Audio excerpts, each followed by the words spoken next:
ஈரோடு கிடைக்கல. நாம் தமிழர் கட்சி ஒரு கிட்டத்தட்ட 16,000 ஓட்டு வாங்கியிருக்கு. டெபாசிட் வாங்கல.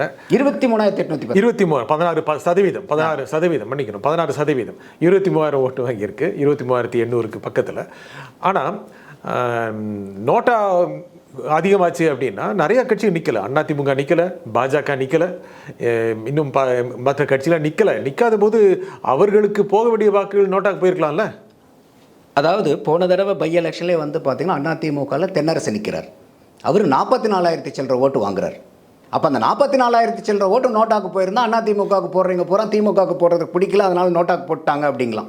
ஆனால் இன்றைக்கி வந்து பார்த்தீங்கன்னாக்கா 1,14,000 ஓட்டு, 54,000 ஓட்டில் 154ல் 114 வாங்குறார். கடந்த முறை திமுக வாங்கினதை விட அதிகம் வாங்கியிருக்கு இந்த தடவை. வாங்கியிருக்கு. ஆனால் விக்கிரவாண்டி பை எலெக்ஷனில் வந்து 1,23,000 ஓட்டு வாங்குறாங்க.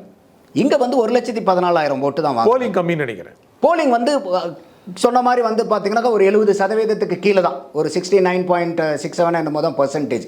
போலிங்கும் பர்சன்டேஜ் வந்து குறைஞ்சிருச்சு இந்த தடவை. முதல்ல இருந்தது போன தடவை 75 நியரிங், இந்த தடவை நியரிங் டு 70 தான், நாட் ஈவன் 70. அப்போ இதில் வந்து என்னன்னாக்கா இந்த இடத்துல ஒரு அதிமுகவும் நிற்கல, நீங்கள் பாரதிய ஜனதாவும் நிற்கலன்னு சொன்னீங்க. கேள்வி எங்கே ஏன் வருதுன்னா ஏன் நிற்கலங்கிற கேள்வி வருது. ஆளுங்கட்சி வெற்றி விடும் என்பதனால் நிற்கவில்லை. அது வந்து இன்றைக்கி ஒரு புதுசாக வரக்கூடிய விஜய் சொன்னார்னா ஏற்றுக்கலாம். இல்லை நம்மளை மாதிரி வேறு யாராவது புதுசாக சின்ன கட்சி ஆரம்பிச்சிருக்கீங்க வந்து எதுக்குப்பா பை எலெக்ஷனில் போயிட்டு அவங்களோட சண்டை போட முடியாதுன்னா எடுத்துக்கலாம்.